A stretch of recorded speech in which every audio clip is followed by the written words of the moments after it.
Can gamers afford to bow down to EA's greed game? That's the question we're asking right here on Xbox Beyond the Box. Gamers, welcome to Xbox Beyond the Box. I'm your host, Dragon Dust. Now, real quick, a couple of things I want to get out of the way.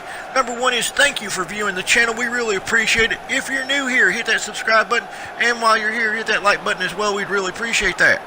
And the second thing I want to get out of the way, a special shout out to Old School G. He's in constant contact with my wife on Twitter and on YouTube. He comments a lot on our videos. We really appreciate him. He gives us a lot of heads up on gaming news as well as the EA stuff that we're talking about today. Old School G, special thank you to you. We really appreciate you. With that being said, gamers, here we are talking about EA yet again.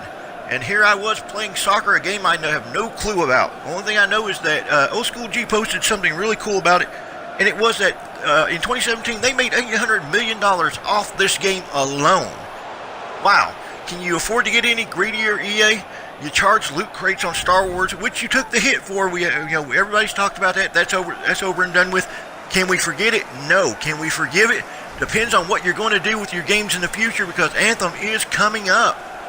And gamers, you've got to be ready for this. Anthem's coming up. If they hit us with the loot crates, everybody's got to be prepared to stand their ground or we're going to collapse.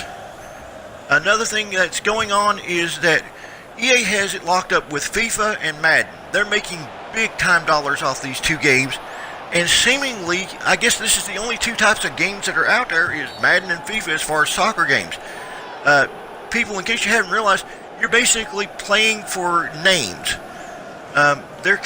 Developers can create other soccer games. They can't, they don't have to have the FIFA license. There is other soccer versions out there.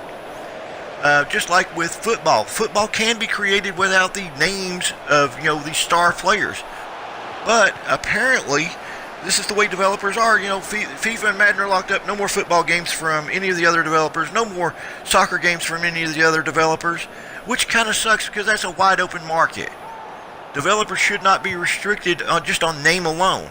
It's just like the WWE series. Basically, there's no other wrestling games out there. Why are developers not taking advantage of this? The next big thing I want to talk about is, when we look at EA, yes, they did feel a little bit of a pinch from Star Wars, the backlash. But they're getting plenty of money off these two games, so I don't think they're worried. Their stocks are going back up. Disney's not really taking a hardcore stance on them. They nudged them a little bit and said, hey, knock it off, you're making us look bad. But that was basically about it. Now, gamers, what it comes down to is, if we don't stand our ground, if we don't remind people, if we just say, hey, the conversation's over, let it be. No, we cannot let this be. We cannot let it go. This must be brought up, and on this channel, we are going to bring it up at least every other month, if not every other week, if we have to. Why? Because we cannot let EA get away with the greed. EA says, basically, people have a lot of money in their wallets. Well, I got news for you. My wife works. I work. We ain't got a whole lot of money. We have to pay for health care. We have bills to pay, and I can't spend a lot on video games. So with that being said, there ain't a lot of people, out there with large wallets. We're all feeling the pinch, and EA needs to cut the gamers some slack there. Now, with that being said, gamers, tell me what you think. Is EA being too greedy?